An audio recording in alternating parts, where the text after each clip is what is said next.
You may have heard something about this Senate border bill. There's no two ways to slice it. Republicans have betrayed our country, and we're going to give you all the details of what they don't want you to know about it. Plus, new polling shows Donald Trump should be a very happy candidate right now, and I think he is. We'll tell you all about that. Plus, finally, some wisdom in academia. We're going to show you a viral video of a professor who's actually teaching his students. That's a whole lot, and there's even more coming up right now.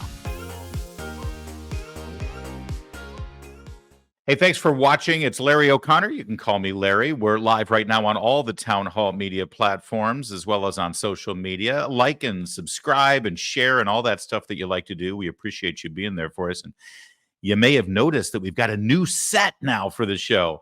No, we don't. No, I'm just traveling. I'm in a new location here. In fact, I'm in the U.S. Virgin Islands. We're covering the Republican caucus this week. It happens on Thursday, and we'll give you all the details live on the scene. That's right. I could have gone to Iowa. I could have gone to New Hampshire, but no, I pulled the really tough card.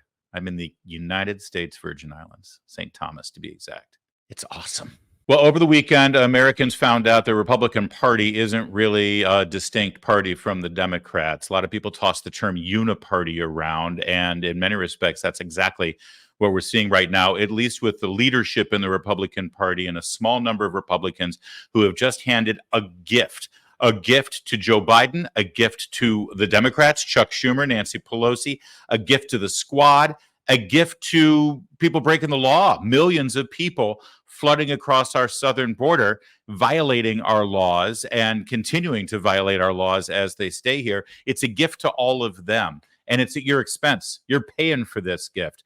They're calling it a Senate border security bill, but there's not a whole lot of border security in this at all. Our friends over at America First Legal have actually done a full breakdown on this, at least for 10 major points here. And we're going to go through it meticulously because you're not getting the details in this bill on cable news or on the broadcast news shows, the Sunday morning shows.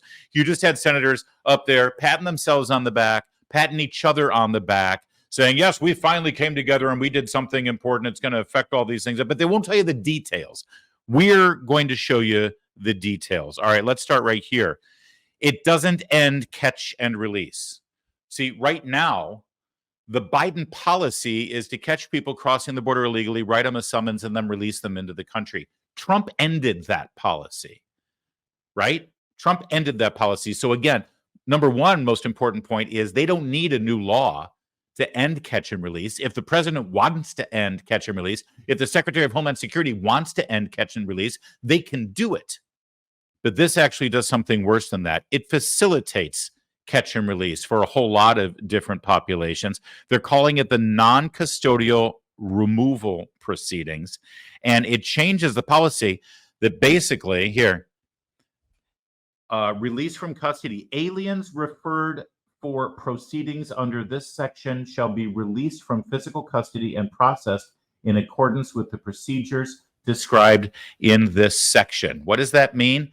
I'll tell you what it means. As of now, catch and release has just sort of been up to the whim of the president. Now they're codifying it into law. So if Trump becomes president in November and then he says, okay, we're going to end catch and release, they can say, no, it's in the law now. You have to release these people.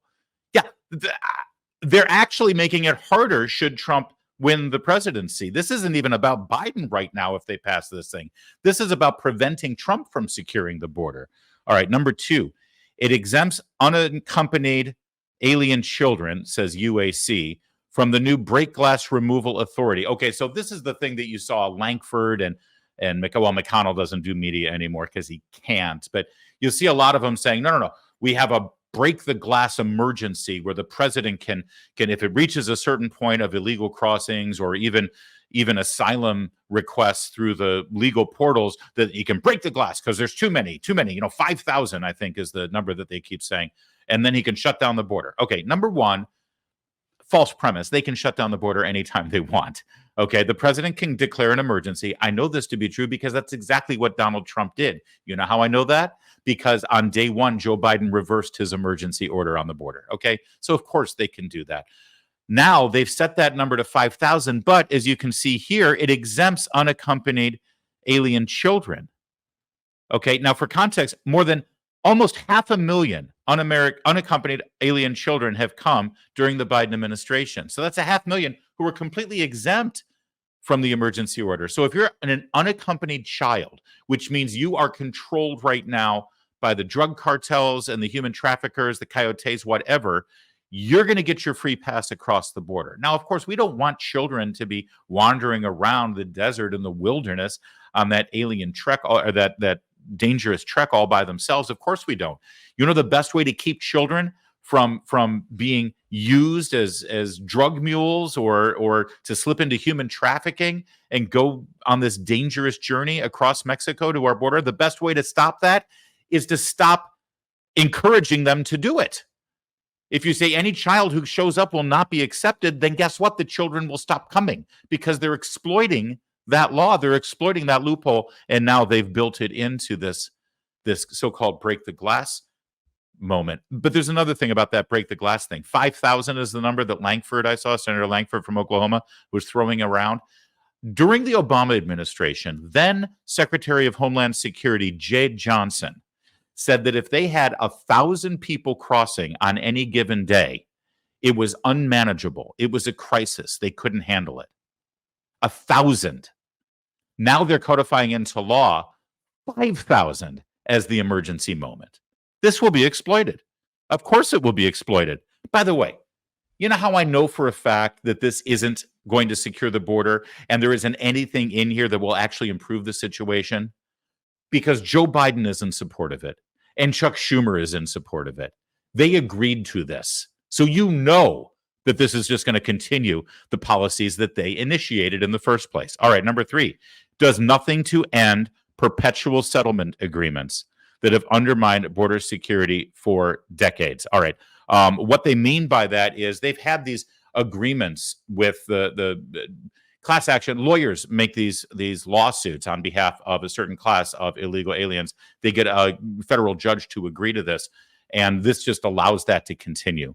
Basically, for instance, to abrogate any provision of the stipulated settlement agreement in Reno versus Flores as filed in the United States District Court. What happens is these lawyers get a federal judge or a U.S. attorney to make a settlement, an out-of-court settlement over being sued over border protection, and that settlement now becomes law. It becomes policy. Congress doesn't pass a law. No, a judge agrees to a out-of-court settlement between a U.S. attorney, usually appointed by either Biden or Obama, and some radical lawyer. And then that, because it's a lawsuit, because that's, you know, they got to agree to the settlement because the U.S. agreed to the settlement in court, then that becomes the law. They should stop that process. This actually codifies that process. All right, number 4 from America First Legal. The bill effectively codifies the administration's absurd asylum officer rule. Dozens of state attorneys general are currently challenging in court. They might as well call this the Asylum Officer Empowerment Act, meaning more and more aliens will get asylum based on lax adjudications, and asylum equals a path to green card and citizenship. They put Oprah in there for fun.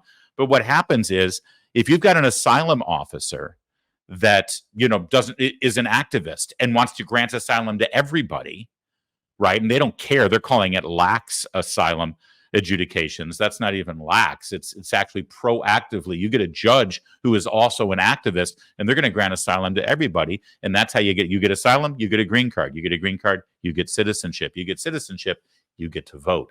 And that's really what this is all about, isn't it? Attorneys general across the country are suing the federal government over this. This preempts that lawsuit and says, oh yeah, this is the law now. It's insane. Oh, let me go back to where I was here. There's Oprah. Okay, number 5. We already hit this. The break glass emergency authority is a disaster. Secretary may use it if there are 4,000 or more aliens. By the way, that's the language. The break the glass is emergency shutdown of the border. The Secretary of Homeland Security may do that if it hits 4,000. First of all, what do you mean may?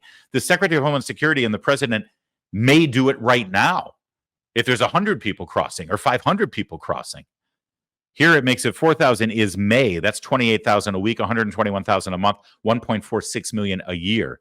He must use it. That's where they add the shall language. If it's more than 5,000 a day over a week. However, the president still has discretion to override that as well. So the language is you have to break the glass and shut down the border if you get over 5,000 a day. But Joe Biden can say, nah, it's fine. Use your discretion, Joe. All right, so that's outrageous. That's horrible. Republicans agreed to this. Number 6, non-Mexican unaccompanied American child are not counted in the total that triggers the emergency authority. Understand that? So the emergency authority theoretically is triggered at 5,000, but any children who are crossing don't count toward the 5,000. All right, moving on. Number 7, if that wasn't bad enough, there's a provision that allows the Biden team to essentially opt anyone out from the new supposedly expedited proceedings. Right? An alien who an immigration officer determines with the approval of a supervisory immigration officer should be accepted from the Border Emergency Authority based on the totality of the circumstances, including consideration of significant law enforcement officer and public safety, humanitarian public health interests, or an alien who an immigration officer determines in consultation with the U.S. Immigration and Customs Enforcement should be accepted from the Border Emergency Authority due to operational considerations. So they can opt out. They can use their discretion to opt people out. And some of these discretionary rules like probation that they've used right now that was always supposed to be in the discretion of the ICE agents or the Border Patrol, Biden last year decided they're going to use the probation provision that was in the law, which was supposed to be for various exceptions and using their discretion. Oh my God, this woman is pregnant. She's about to go into labor. Let's go ahead and let her in. She can go to the hospital. Yeah. What Biden did a few months ago was just lift that and say, we're using probation to bring in 20,000 a day, 30,000 a month, or whatever it was. So all these things that are supposed to be at their discretion, they just use as a blanket exception. And that's exactly what they'll do here. All right, number 8, it allows Biden to suspend the new authority if he wants to, rendering it meaningless. See, so that's the important thing. If the president finds that it is in the national interest, not even national security interest, because they couldn't get away with that through the laugh test. If it's in the national interest to temporarily suspend the Border Emergency Authority, the president may direct the secretary to suspend it. So everything that the Republicans just pretended they were negotiating, Joe Biden, the day he signs it, he can just say, yeah, okay, so we're suspending this now on my discretion. And they can't do a damn thing about it. It's insane. That's number 8 from America First Legal. Number 9, the authority is limited in time duration, going down each subsequent year, making it even more useless. So in other words, every year, the provisions that allow them to, break the glass, 5,000, whatever, that diminishes every single calendar year after they sign it. So it's as if the border problem is going to get easier and better in the ensuing years. And number 10, the bill wastes a ton of taxpayer money, billions here and billions there for more processing. This is my favorite. $1.4 billion for more FEMA grants to provide shelter. There's also another $1.4 billion for ankle bracelets for people who are actually criminals that cross the border that they know they have a criminal record for. It's a complete and total utter disaster just based on those 10 points that I put out. And you won't hear any Republican senators actually talking about the details of this bill. They're just patting themselves on the back, say, we had a problem and we helped solve it. We can work with our Democrat friends. We can do that. Let me ask you a fundamental question. Joe Biden, Chuck Schumer, the Democrats, they have been ignoring existing law. They've been ignoring the law that the border should be protected. They've been ignoring law with regard to asylum seekers. On day one, Joe Biden reversed all of the executive orders that Donald Trump had legally put forth. So he purposely went out of his way to reverse what had been working on the border. So ask Mark Langford, ask Mitch McConnell, ask any other, Mitt Romney, any other Republican who might sign up for this. Ask them this. If you know for a fact that Joe Biden and the Democrats have been violating our immigration and border security laws up until now, why in the hell do you think that they're going to follow this new law that you just passed? And this goes, by the way, all the way back to 1987 when Ronald Reagan was forced into a amnesty bill. So all the people who were in this country illegally in 1987, they got blanket amnesty in exchange for robust border security that included building a wall on our southern border. Ronald Reagan signed that. He was convinced to do it by many Republicans in the Senate at the time. And he said, I hate this. I don't want to give amnesty. It rewards people for breaking our laws. But the trade-off is we will never have to deal with this again. Go look it up. I wouldn't lie to you. Ronald Reagan said, by signing this bill and giving this one-time only amnesty in 1987, we're now going to secure the border, we're going to build a wall, and we'll never have to deal with illegal immigrants as a problem in this country again. And the next year, the very next year, the Democrats ignored the law. Completely ignored it. You know how I know they ignored it? Because we've been dealing with illegal immigration ever since then. It's gotten even worse. Why has it gotten worse?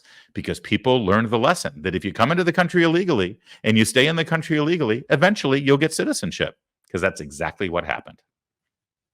One other provision here from the End Wokeness Twitter profile. The bill grants the D.C. District Court exclusive authority over future immigration disputes. Now, what does that mean?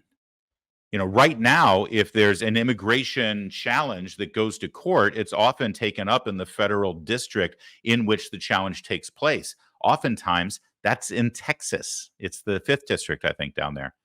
And you get some judges that are a little bit more amenable to the plight of the state of Texas or to the actual federal law involved here instead of being a bleeding heart. Guess where the bleeding hearts are? Guess where the people who don't care about our border security are? Guess where the judges are who are more inclined to align themselves with the Democratic Party? Right here in well, not right here in D.C., but in D.C., in Washington, D.C. And this slams it into law. Who's the D.C. District Court? Who are those guys? Well, those are the guys who are allowing Donald Trump to be prosecuted on the January 6th events. They're also the judges who have been trying all of the January 6th defendants, over 1,000 of them, you know, keeping them locked up without any possibility for parole for years and years and years.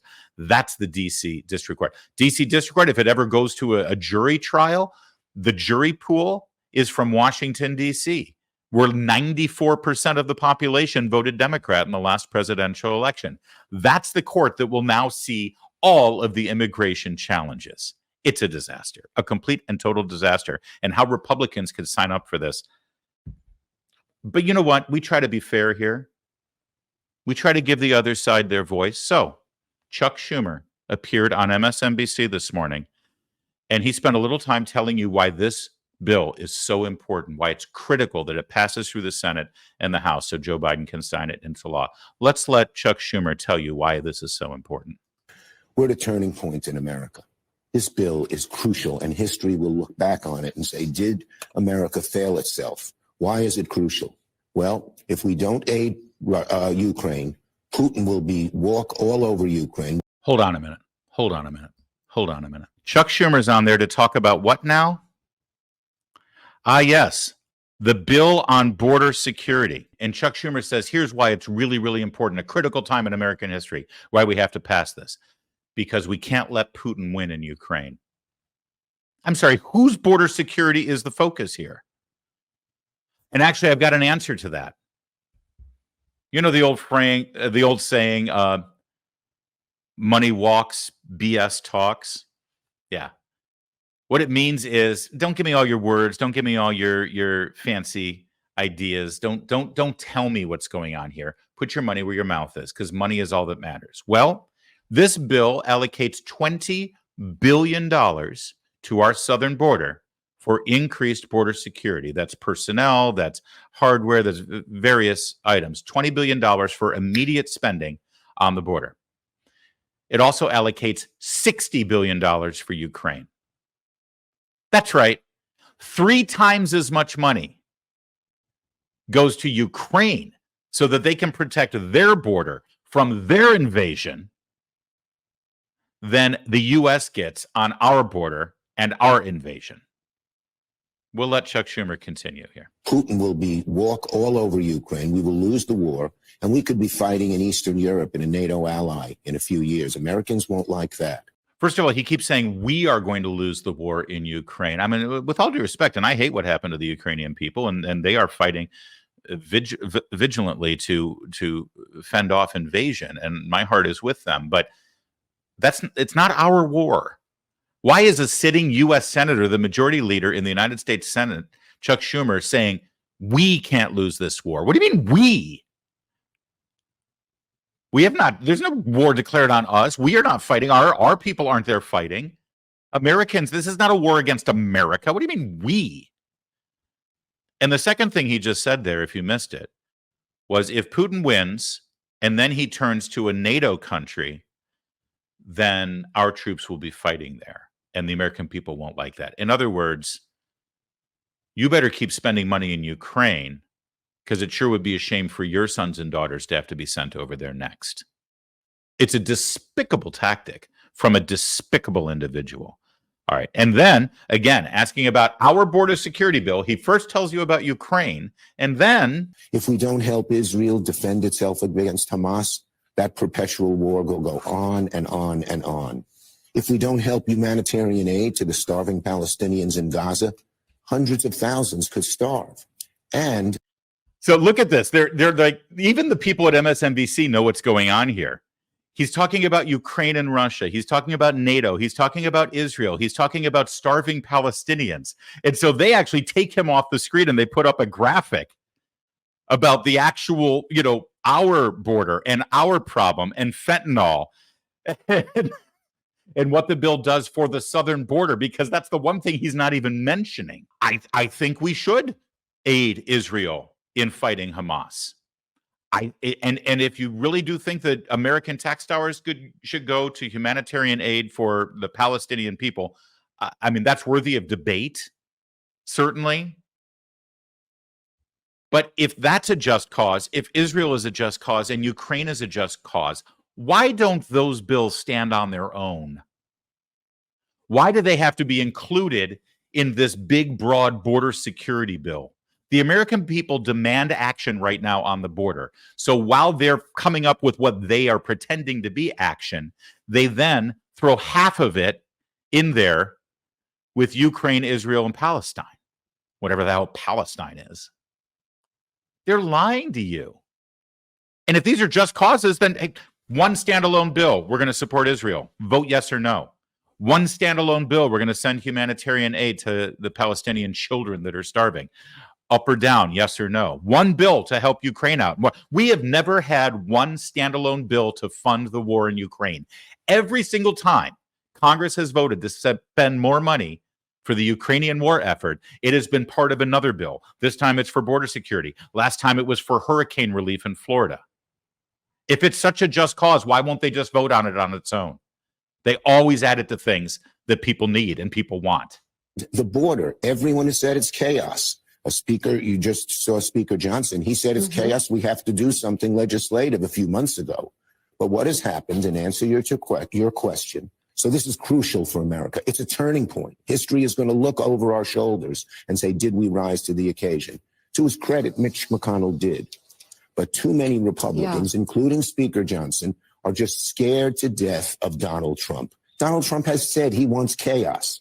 Donald Trump has not said he wants chaos, and I'm done with Chuck Schumer now. We can just move on there. But I hope this is a great lesson for all these so-called Republicans who have just joined Joe Biden and joined that man, Chuck Schumer, to betray their party, betray their nominee, betray the American people, and betray all of the people who live down on the border, all of the border states.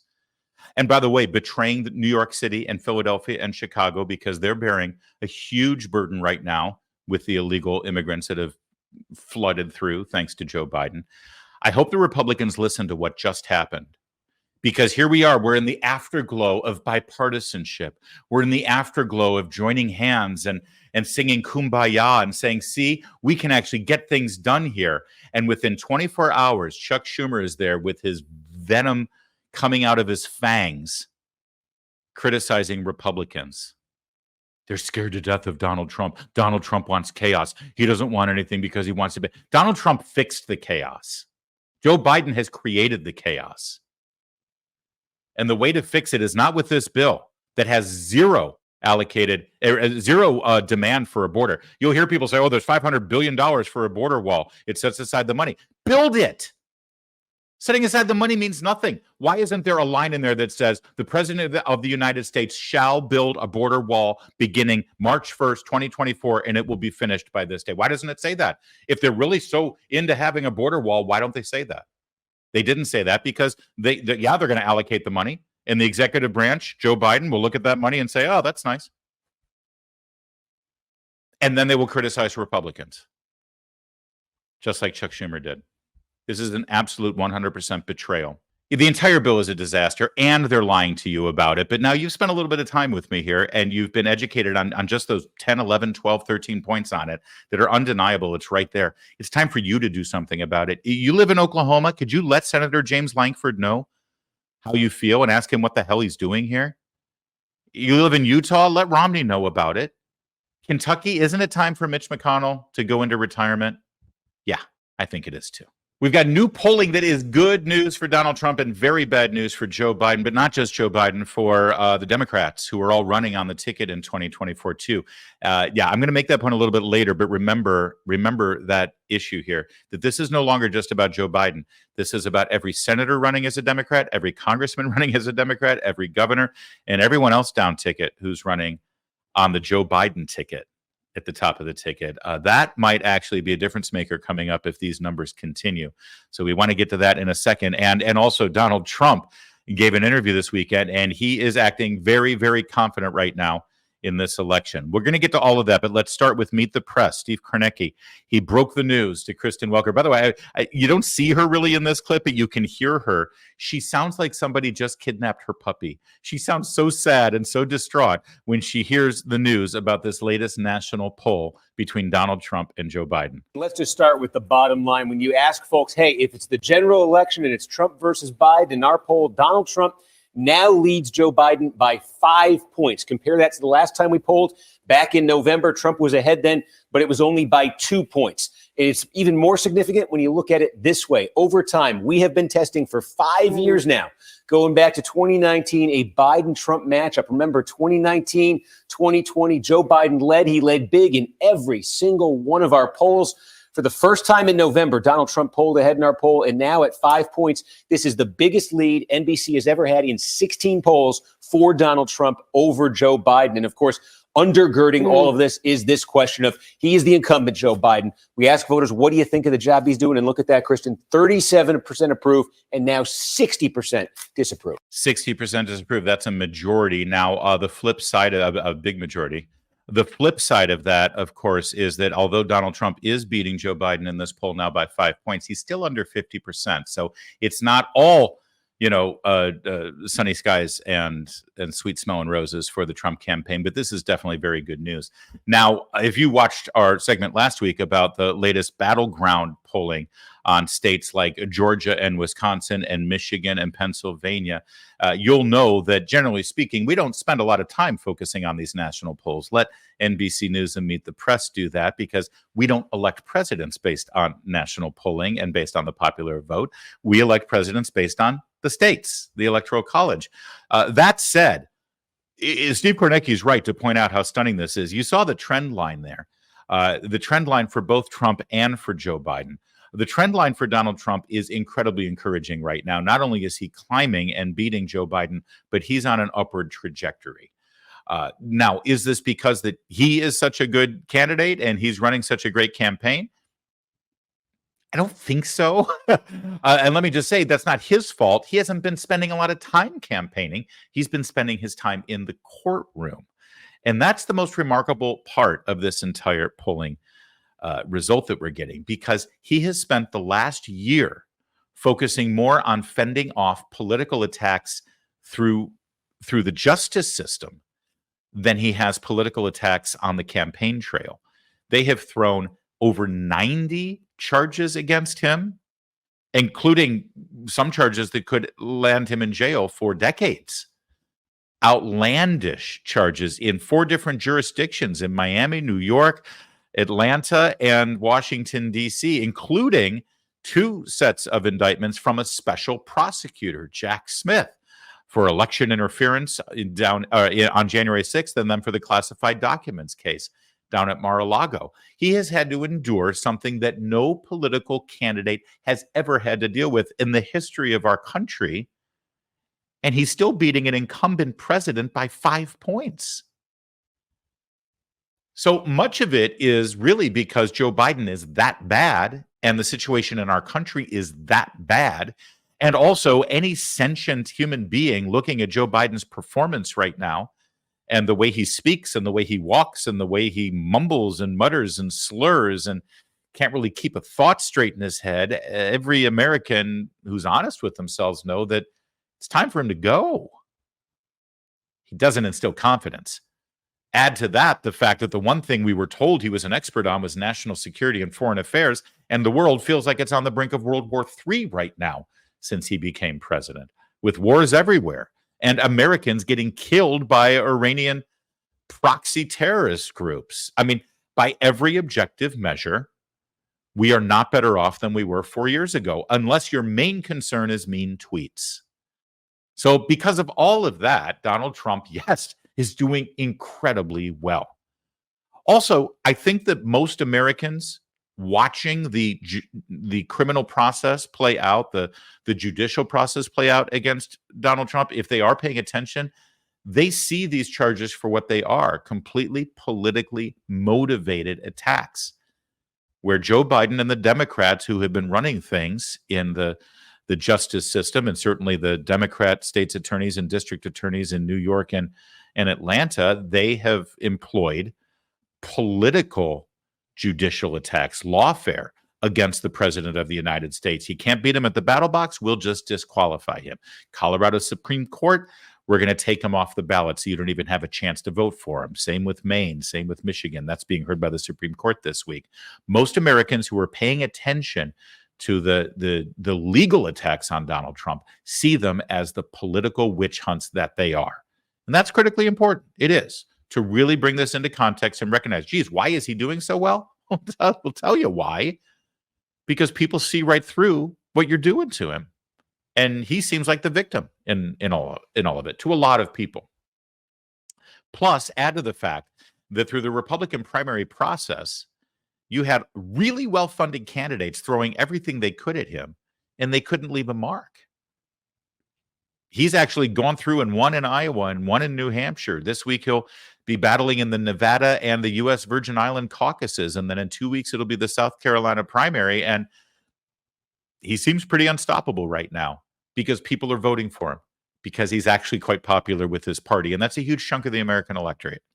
That all sort of brings into context exactly what these national numbers mean. There's one danger sign for Donald Trump, one very important item that he needs to be paying attention to, because they asked another question in this poll. What if Trump is convicted of a felony?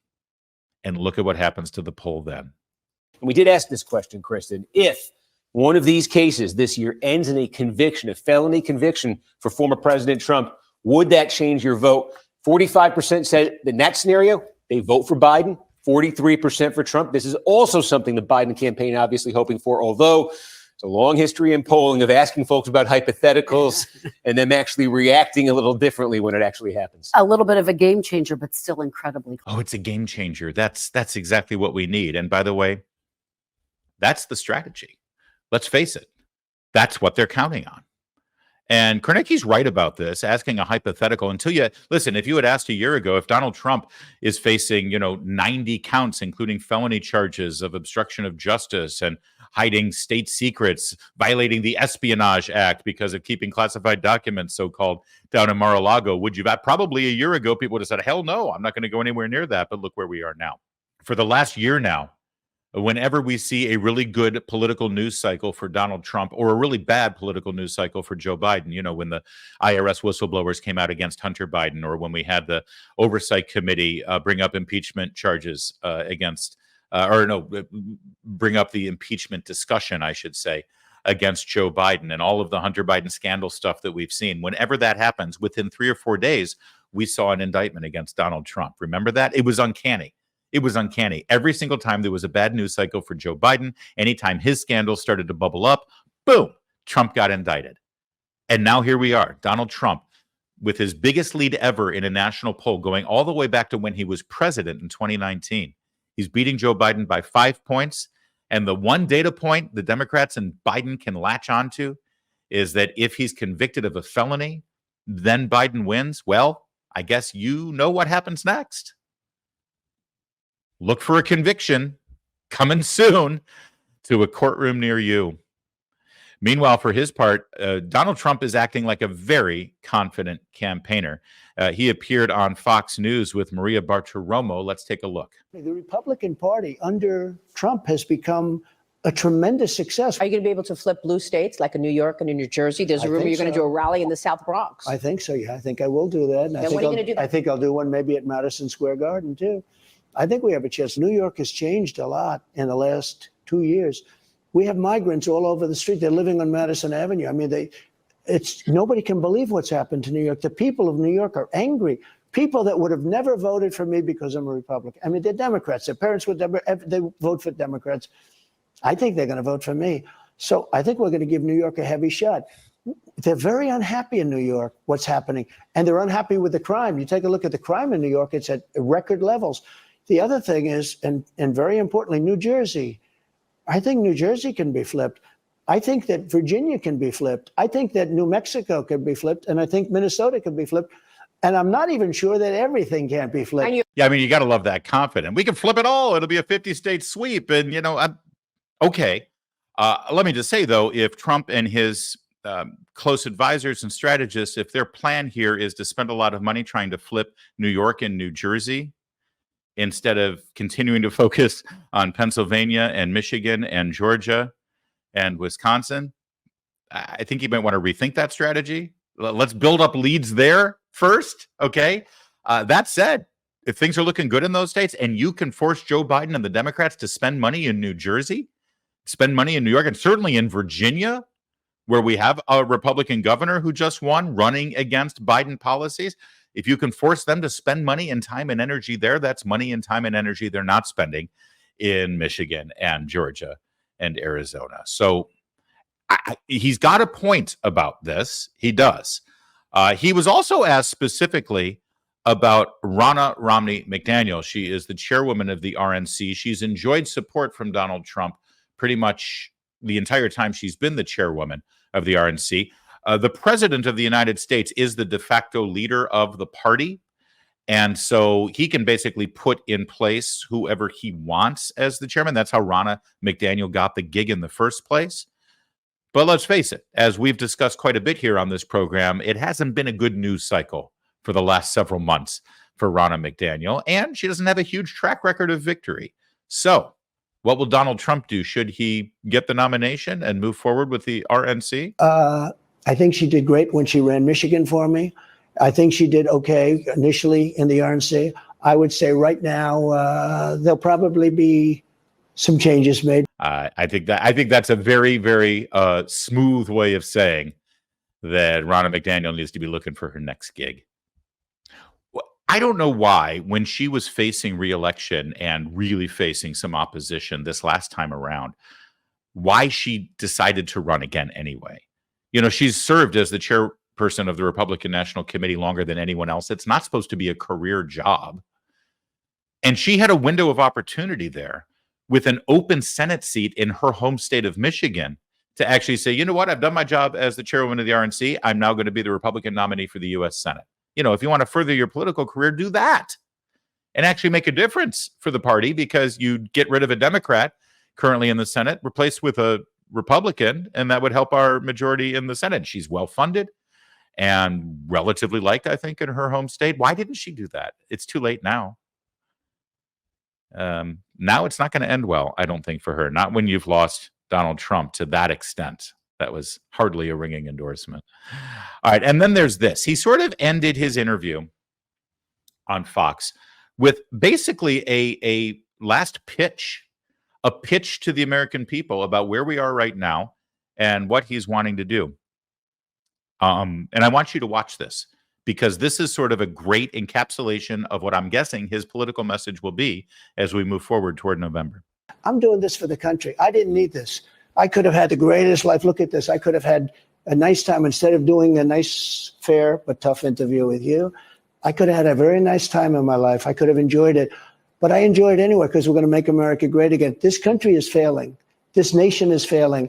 And it's incompetent people like Biden. Who wants open borders? Who wants high interest rates? Who wants bad education? Who wants all of this stuff? Who wants a woke military? Our country's going to hell. And it's an honor for me.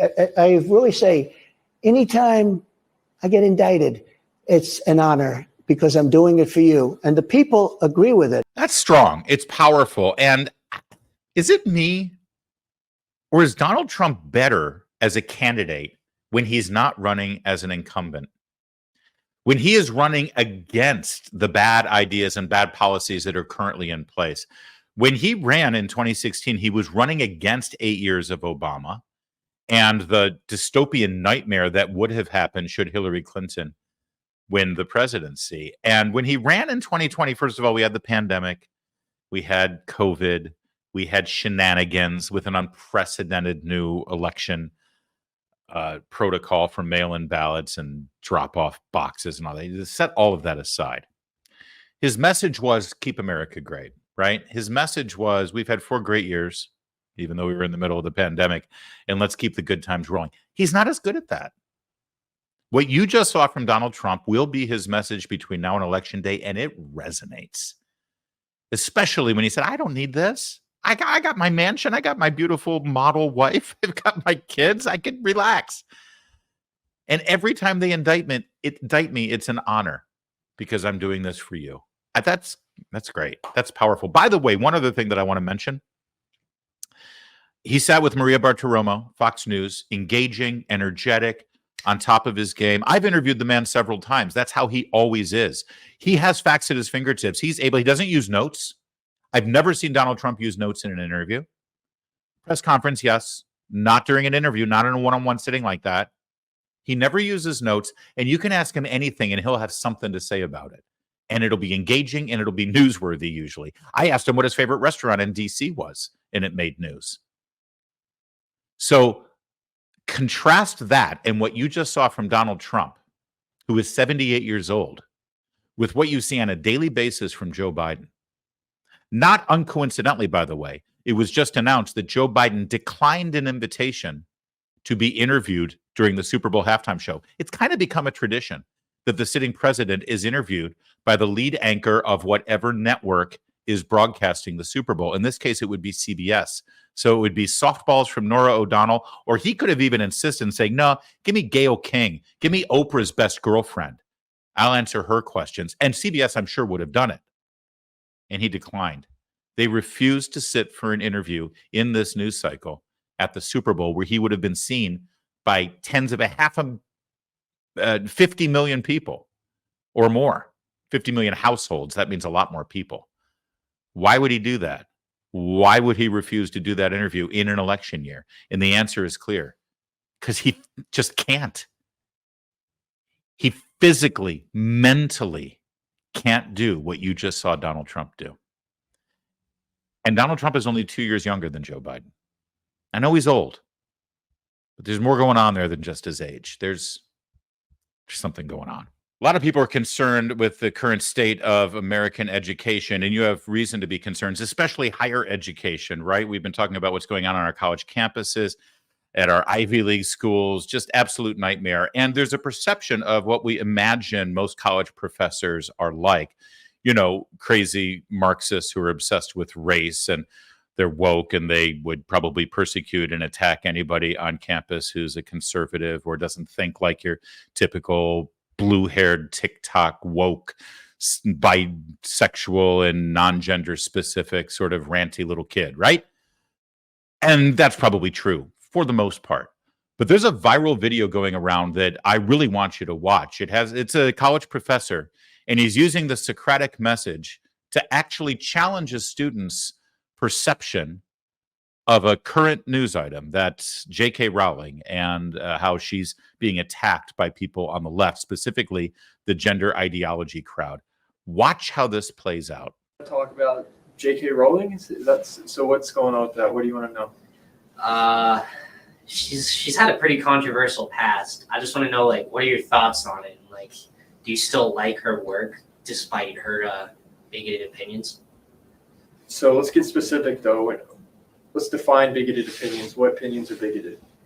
We're going to treat this as a thought experiment. I'm not going to say what's right or wrong or what way to think. The whole point is to learn how to think, not what to think. Yeah. So when you say bigot, you're starting with the conclusion that given her bigoted opinions. Yeah. So first, her, let's start with, does she have bigoted opinions? So when you say bigoted opinions, She has had a history of being extremely transphobic, I've heard. hey, you've heard. So what? Can you give me an example? If you look at her Twitter, I think you could see a few things. If you want, I could try and find See something. if you can find. See if you can find one. So, one of these tweets that she came out with in 2019, she said, "Dress however you please, call yourself whatever you like, sleep with any consenting adult who will have you live your best life in peace and security, but force women out of their jobs for stating that sex is real." So you find that bigoted? What do you find about It was in there? it was deemed transphobic. Like, I myself, Do you find that transphobic yourself? I don't really have an opinion on it, but I'm just going with what a lot of other people have said. So let's pause there. Let's not go with what other people are saying. Let's try and learn how to critically think. So let's analyze the tweet ourselves. So that statement, do you see anything problematic? Disregarding other people's opinions. She did try and pin some things on a specific group of people. Where does she do that? Can you read that? But force women out of their jobs for stating that sex is real. So when I hear that, I'm interpreting that as meaning if a woman says that, saying that there is a difference between men and female and then being attacked as transphobic, I think that's what she's saying by attacking someone for stating that sex is real. That is exactly what she's saying. Is that transphobic to you?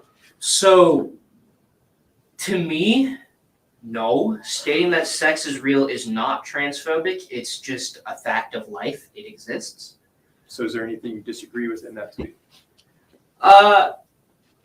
In that tweet, I can't really see anything that I myself disagree with, but I can see why some people would think, "Oh, this is offensive. We can't have that here," or something. Because Sure.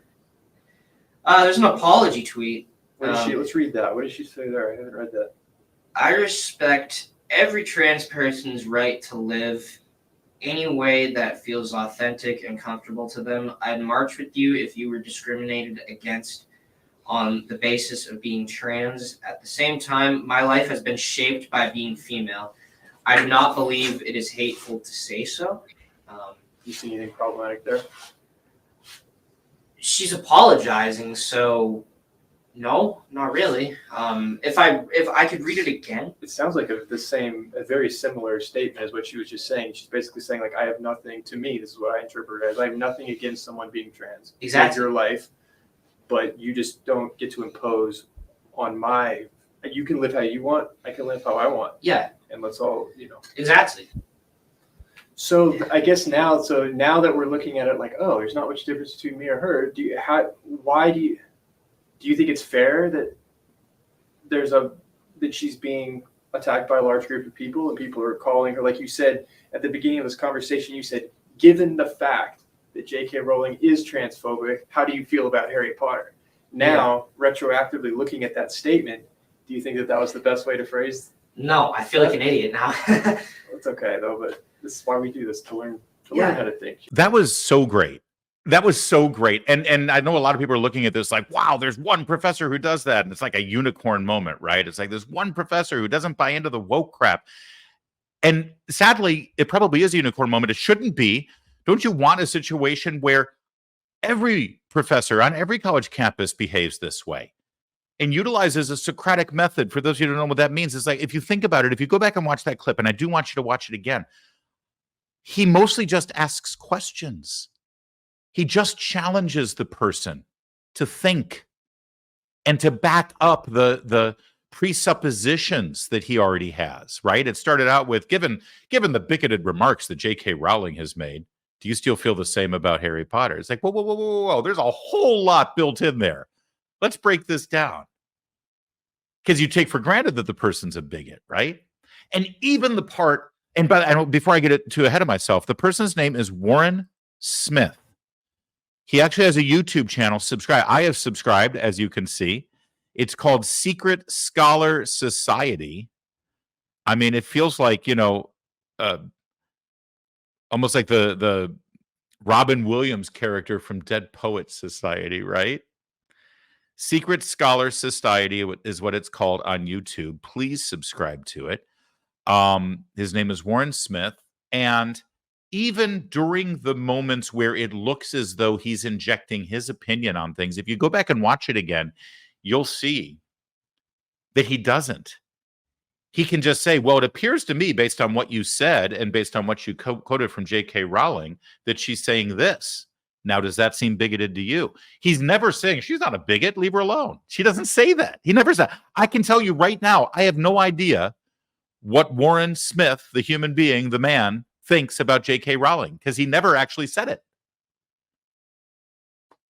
What he did was challenge the thing that for all I know, Warren Smith thinks that J.K. Rowling is a bigot. But that's not the point. He didn't approach this engagement with the student with the idea that he's going to, create an activist or, I've got someone who agrees with me. Let's go. No. His whole point was to challenge the premise of the statement and develop ideas. And you could actually hear the student going through the thought process and developing his brain. You could almost hear his brain advancing as we spoke, although that didn't get picked up on the microphone. It's positively amazing to watch that happen because it's so rare. He did something else, by the way, this Warren Smith, who's sort of the hero of the day today. He engaged with people who were reacting to this video on social media because there were people who were saying that it was scripted, which I find hilarious. There's two camps who think it's scripted, okay?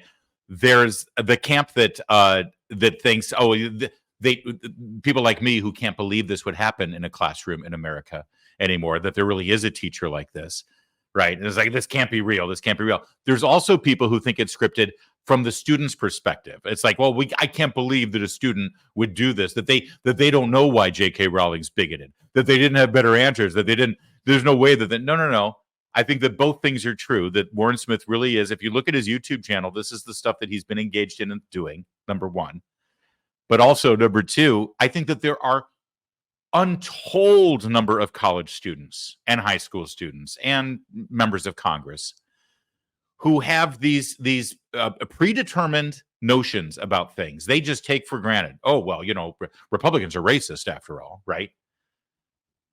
And then because that's the basis of their thought process about any given issue, that since it's never challenged, they never actually have to verify their priors, right? So people think this was scripted because this kid didn't, have anything to back up his position. I assure you that there are millions of people in this country who just know for a fact that Donald Trump is a racist. I mean, it's undeniable. Don Lemon told me so, right? So he engaged with people who said that this was scripted.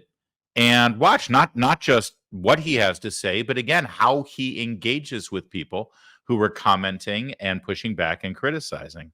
Here's one. He's not a teacher. He's a YouTube actor. This is all fake. Your opinion is made clear in your hostile tone. You were pissed when they used the word bigoted. This isn't an impartial thought experiment. That's from AK. And I think I replied to that saying, no, I wasn't pissed. I just don't like when someone calls someone bigoted without being able to articulate the reasoning. So if a student says bigoted, it's just being like, okay, like, why do you, before building it into the question, because the question was, given the fact that J.K. Rowling is bigoted, how does that affect your view of Harry Potter? It's like, whoa, we're jumping over something big here. So first we need to address that. So if your thought was that I was pissed about the use of the word bigoted, it's if I hadn't addressed that, I would not have been doing my job. Think about it, and I'm going to respond to this comment while you think about it. Kieran Hannigan commented 18 hours ago, swept a whole lot under the rug there. If anyone wants to know why there are real problems with what JK has said, watch ContraPoints analysis. Maybe I will. I don't know what that is, but it'd be great if you could tell us what's being swept under the rug rather than just saying, go check out this YouTuber. Could you articulate a little bit? What are the problems? Because I would really like to know. Someone said, this seems like a completely fake interaction, but I do completely agree. And nothing Rowling said is transphobic. I mean, the word isn't even defined well. Steinmetall 4. Once again, it was, it's not completely fake. It was not fake. Someone said, at least the student can admit he's wrong. It's whatever. This seems so staged, but the voice is so gay, I'm convinced. Probably happy I didn't see the full answer to that one. But for anybody who thinks that this is, it's remarkable to me that people think that he's acting when it's like the most understated, most undynamic, kind of almost boring delivery. It's like he's clearly an actor. Okay. No, I believe that he's a teacher. He's a professor. What I can't believe is that he is going to get away with challenging his students like this and not marching along with the woke crowd and doing what we suspect 98% of college professors are doing on a regular basis. I pray for this guy. I hope he can keep doing what he's doing. He's even doing it with people who are interacting and commenting on his videos by challenging them. He was like, gee, it would be great if you could tell me exactly what you think and what ideas you have developed instead of just pointing to somebody else's video. Good for him. I don't know, Secretary of Education, anyone? I mean, he'd be better than what we got now, that's for sure. That's it for today's extravaganza from the United States Virgin Island. We'll be back tomorrow, same time, same place. In the meantime, thanks for watching. Thanks for sharing. Thanks for liking. Thanks for distributing. If you liked any one of the segments we did today, by the way, you know we break those out individually as well. So go ahead and take that segment and share it on your Facebook or your X or your whatever it is you're sharing on these days. And we'll be back tomorrow. My name's Larry O'Connor. You can call me Larry.